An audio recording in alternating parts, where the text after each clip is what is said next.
Hello friends, मैं हूं रुपेश वर्मा और स्वागत है आपका एपिसोड 61 में। आपको पता है इस बल्ब का white light is not just white, बल्कि ये लाइट कई सारे कलरफुल लाइट्स के कॉम्बिनेशन से मिलकर बना होता है। ऑलराइट, तो फिर इसे प्रूफ कैसे करेंगे?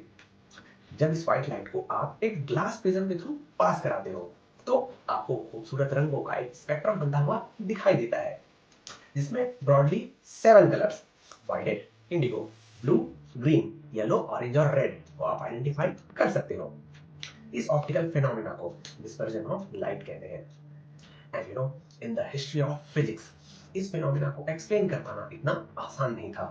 कुछ लोगों का कहना था प्रिज्म खुद ही इन कलर्स को क्रिएट करता है, वहीं कुछ लोग ये मानते थे प्रिज्म सिर्फ उन कलर्स को सेपरेट आउट कर देता है जो व्हाइट लाइट में पहले से ही मौजूद है। लेकिन इन थ्योरीज का एक्सपेरिमेंटल प्रूफ किसी के पास नहीं था। ऐसी सिचुएशन में सर आइजैक न्यूटन आ गया है और उन्होंने बहुत ही स्मार्टली इस कलरफुल स्पेक्ट्रम को बनाने वाले प्रिज्म के आगे एक सिमिलर प्रिज्म उल्टा करके रख दिया, सो दैट पहले प्रिज्म से निकलने वाली लाइट बीम दूसरे प्रिज्म के थ्रू पास हो। इंटरेस्टिंगली दूसरे प्रिज्म से निकलने वाली लाइट बीम एक सिंगल कलर व्हाइट लाइट थी। This simple experiment has great significance, क्योंकि इसके आउटकम ने साइंटिफिक कम्युनिटी में छिड़े बहस पर एक फुल स्टॉप लगा दिया था। इस एक्सपेरिमेंट से सबको समझ में आ गया कि पहले वाले प्रिज्म ने व्हाइट लाइट को उसके कंपोनेंट कलर्स में स्प्लिट अप कर दिया, इसे दूसरे वाले इन्वर्टेड प्रिज्म ने रिकंबाइन करके फिर से व्हाइट लाइट को प्रोड्यूस कर दिया है। Now the next question is, white light का प्रिज्म से रिफ्लेक्शन के दौरान ये कलरफुल स्पेक्ट्रम आखिर बनता कैसे है? सोच के देखिए। You see electromagnetic visible spectrum के सभी कलर्स अलग अलग वेवलेंथ वाले होते हैं, जिसमें रेड लाइट का वेवलेंथ सबसे ज्यादा और वायलेट का वेवलेंथ सबसे कम होता है। यहाँ से आगे बढ़ने से पहले चलिए थोड़ी सी मैथमेटिक्स की मदद ले लेते हैं। किसी भी प्रोपागेटिंग वेव के लिए speed is equal to wavelength into frequency, मतलब जितना ज्यादा वेवलेंथ उतनी ज्यादा स्पीड और उतना ही कम डिफ्लेक्शन आफ्टर रिफ्रैक्शन। और इसलिए प्रिज्म से बाहर आने वाली लाइट रे के स्पेक्ट्रम के सबसे ऊपर में रेड और सबसे नीचे में वायलेट कलर को आप देख सकते हो। एयर और वैक्यूम में ट्रैवल करते वक्त लाइट के सभी कलर्स का स्पीड लगभग एक समान होता है और इसलिए इन सबके कंबाइंड इफेक्ट व्हाइट लाइट भी आप देख पाते हो। एंड देयरफॉर वी से air is a non dispersive medium, और बिल्कुल इसका उल्टा, लाइट को उसके कंपोनेंट कलर्स में डिवाइड कर देने वाला ग्लास इज अ डिस्पर्सिव। आपको पता है इस तरह व्हाइट लाइट का 7 रंगों में बढ़ जाना देखने में तो अच्छा लगता है, but it is not always desirable. कई बार जब आप थिक लेंस की मदद से किसी ऑब्जेक्ट की मैग्नीफाइड इमेज देखने की कोशिश करते हो तो इस थिक लेंस से पास करते वक्त भी लाइट अपने कंपोनेंट कलर्स में स्प्लिट अप हो जाता है। इसके कारण वो किसी एक पॉइंट पर जाकर फोकस नहीं कर पाते। एज अ रिजल्ट आपको एक अनक्लियर और ब्लरी इमेज बनता हुआ दिखाई देता है। इस डिफेक्ट को क्रोमैटिक एब्रेशन कहते हैं। इसे आप ऐसा भी समझ सकते हो, मानो ये थिक लेंस बहुत सारे टाइनी प्रिज्म से बने एक रिफ्रैक्टिंग सर्किट के जैसा काम कर रहा है। आगे बढ़ते हैं।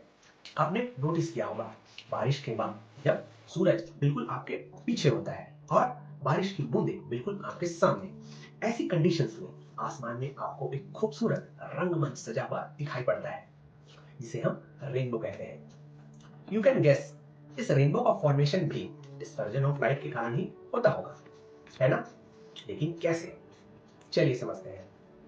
जैसे प्रिज्म से होकर गुजरते वक्त व्हाइट लाइट अपने कंपोनेंट कलर्स में स्प्लिट अप हो जाती है, ठीक उसी प्रकार बारिश की बूंदें भी इन व्हाइट लाइट को उनके कंपोनेंट कलर्स में डिवाइड कर देती है। The process is like this.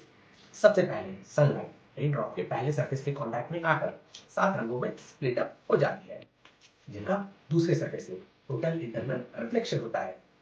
After that ये रेज पहले सरफेस से रिफ्रैक्ट होते हुए आपके आंखों तक पहुंचती है।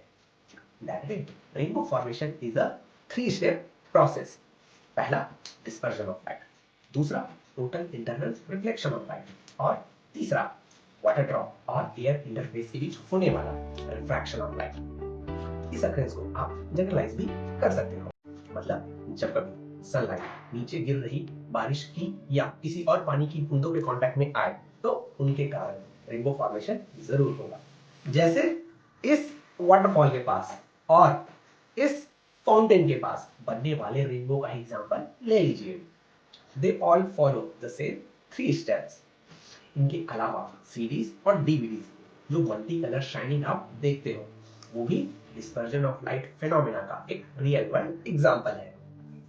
Also, dispersion of light comes very handy in spectroscopy, holography, medical diagnostics and astronomy too. कई रंगों से मिलकर बना है। इसका सबसे कन्विंसिंग एग्जांपल है आपके आसपास की खूबसूरत रंग बिरंगी दुनिया। इस कंसेप्ट को हमने एपिसोड 59 में डिटेल में डिस्कस किया है। Don't forget to check it out. आपको आज का सेशन कैसा लगा मुझे कमेंट करके जरूर बताएं। एक एक्साइटिंग एपिसोड के साथ आपसे फिर मुलाकात करूंगी अगले हफ्ते। तब तक keep commenting, keep sharing. Happy Sunday, happy learning, and I wish a very happy and prosperous Diwali to you and your family.